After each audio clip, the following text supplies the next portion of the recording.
Hello friends, once again welcome to my YouTube channel. जैसा कि last time मैंने आपको बोला था कि मैं आपके साथ रिसर्च एप्टीट्यूड डिस्कस करूंगी, तो आज मैं आपके लिए वही टॉपिक लेके आई हूँ। इस टॉपिक को स्टार्ट करने से पहले I would like to share one thing. मैं आपको गारंटी तो नहीं दे सकती कि आप इन वीडियो से नेट क्लियर कर लेंगे। इवन अगर आपको कोई ऐसी श्योरिटी दे भी तो ये इम्पॉसिबल है। नेट क्लियर करने का एक ही सॉल्यूशन है, वो है आपकी विलिंगनेस, आपकी डिज़ायर एंड आपका डिटर्मिनेशन। इसी के साथ स्टार्ट करते हैं आज का सेशन। आज का जो टॉपिक है that is research aptitude. So let's start. Firstly we should know what is research. जैसा कि आप देख सकते हो, मैंने लिखा है research is a process of detailed inquiry and investigation which increases the knowledge. Simple words में हम ये भी कह सकते हैं कि जब हम एक एग्जिस्टिंग टॉपिक में कुछ नया ऐड करने की ट्राई करते हैं तो उसे ही रिसर्च कहते हैं।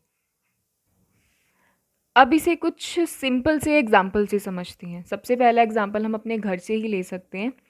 हम लोग सब कुकिंग तो करते ही हैं, तो हमेशा हम लोग क्या करते हैं, जब भी कुकिंग करते हैं तो उसमें कुछ नया ट्राई करने की कोशिश करते हैं, तो उसे भी हम लोग रिसर्च ही बोलते हैं।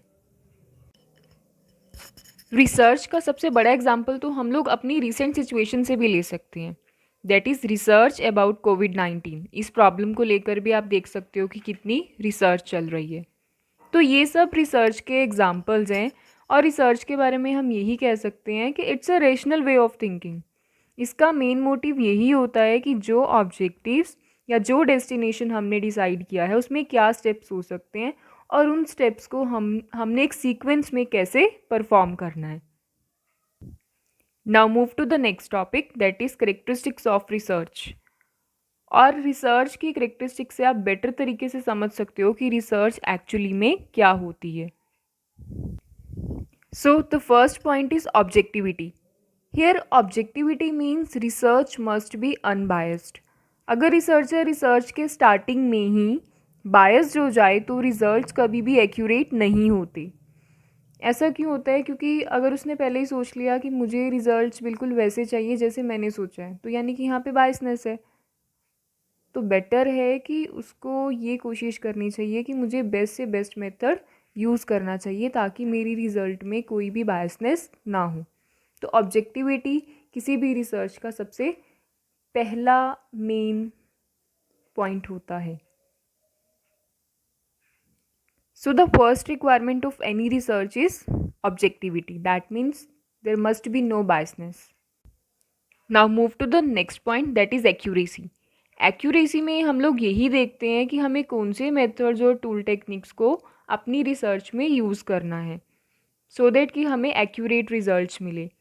अगर हम जो भी टूल्स टेक्निक्स यूज़ कर रहे हैं उसको बेस्ट वे में यूज़ करेंगे तो दैट मीन्स हमें बहुत अच्छे रिजल्ट्स मिलेंगे। तो सबसे ज़रूरी चीज़ किसी भी रिसर्चर के लिए यही होती है कि वो अपने ऑब्जेक्टिव्स के according he best tools and techniques को अडॉप्ट करे।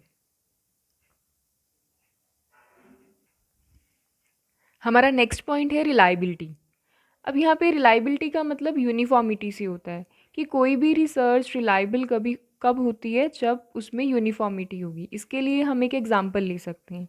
सपोज हमने एक टॉपिक लिया that is impact of smartphones on academic performance of college students.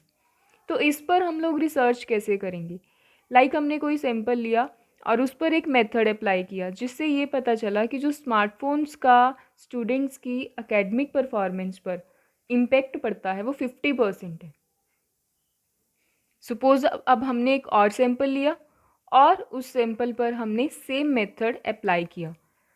अगर सेम मेथड अप्लाई करने पर हमें सेम रिजल्ट्स मिल रहे हैं, दैट मीन्स भाई 50% ही इम्पेक्ट पड़ रहा है, तो उसे हम बोलेंगे कि हमारी जो रिसर्च है वो रिलायबल है।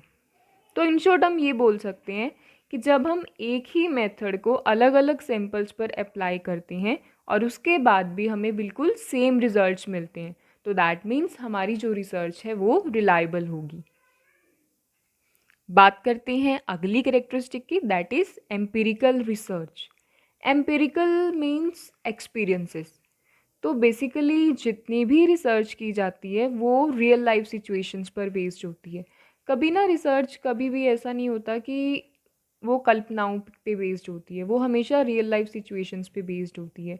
क्या डायरेक्ट एक्सपीरियंसेस होंगे, क्या सिचुएशंस रही होंगी, उसी के बेस पे ही हमेशा रिसर्च की जाती है।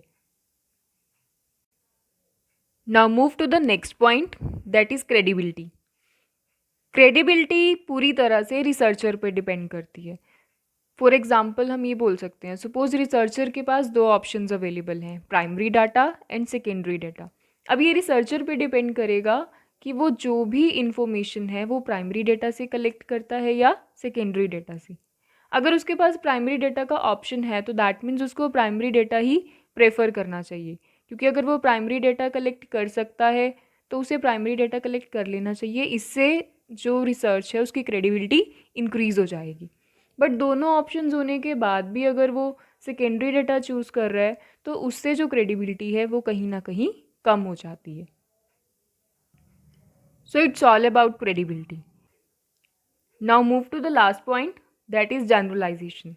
जनरलाइजेशन में हम लोग बेसिकली यही देखते हैं कि हमें कौन सा आइडिया अप्लाई करना चाहिए, और ये भी कहा जा सकता है कि हमें कौन सी रिसर्च फाइंडिंग्स जो हैं वो पॉपुलेशन पर अप्लाई करनी चाहिए, सो दैट कि जो हमारे रिजल्ट्स हैं वो एक्यूरेट भी हों और वही फाइनलाइज हो जाएं। तो इसमें हम लोग यही स्टडी करते हैं कि हमें ऐसा कौन सा पर्टिकुलर जो आइडिया है वो सिलेक्ट करना है और उसी आइडिया को अप्लाई करना है अपनी पॉपुलेशन पे। So it's all about generalisation. Now I will discuss some questions with you. So the first one is, the best quality of a researcher is, number 1 curiosity, number 2 active imagination, number 3 ability and number 4 all of the above. अगर हम बात करें कि researcher में क्या qualities होनी ज़रूरी है, तो उसका क्यूरियस होना भी बहुत ज़रूरी है। अगर वो क्यूरियस नहीं होगा तो वो कुछ भी नया फाइंड आउट करने की कोशिश नहीं करेगा। एक्टिव इमेजिनेशन भी बहुत ज़रूरी है, और इसके अलावा एबिलिटी तो होनी ही चाहिए। वो अगर एबल होगा तो तभी वो अच्छे से रिसर्च कर पाएगा। सो the correct answer is D, that means all of the above, कि जो रिसर्चर है उसमें ये सभी क्वालिटीज़ होनी बहुत ज़रूरी है। Now move to the next question, that is, the depth of any research can be judged by, number 1 title of the research, number 2 objectives of the research, number 3 total expenditure on the research, and the last one duration of the research. अगर आपको किसी भी research के बारे में जानना है ना कि वो कितनी डेप्थ में स्टडी की गई है, तो वो सिर्फ उसके टाइटल से जज नहीं किया जा सकता, या इस बात से भी आप नहीं पता लगा सकते कि उन्होंने कितना एक्सपेंडिचर किया है, और ना ही टाइम से। अगर हम बात करें तो रिसर्च की डेप्थ का पता हम सिर्फ उसके ऑब्जेक्टिव से ही लगा सकते हैं। उसके ऑब्जेक्टिव जितने स्ट्रॉन्ग होंगे, दैट मीन्स हमारी जो रिसर्च है वो उतनी ही अच्छी रही होगी। So the correct answer is B, that means objectives of the research, कि आप कभी भी किसी भी रिसर्च की जो डेप्थ पता लगाना चाहते हैं तो वो सिर्फ आप रिसर्च के ऑब्जेक्टिव से ही पता लगा सकते हैं। आज के लिए बस इतना ही। अगली वीडियोस में भी मैं ऐसे ही आपके साथ रिसर्च एप्टीट्यूड के और भी टॉपिक्स डिस्कस करूँगी। अगर आपको मेरी वीडियो अच्छी लगी हो तो प्लीज़ इसे लाइक, शेयर और सब्सक्राइब ज़रूर कीजिए। Thank you.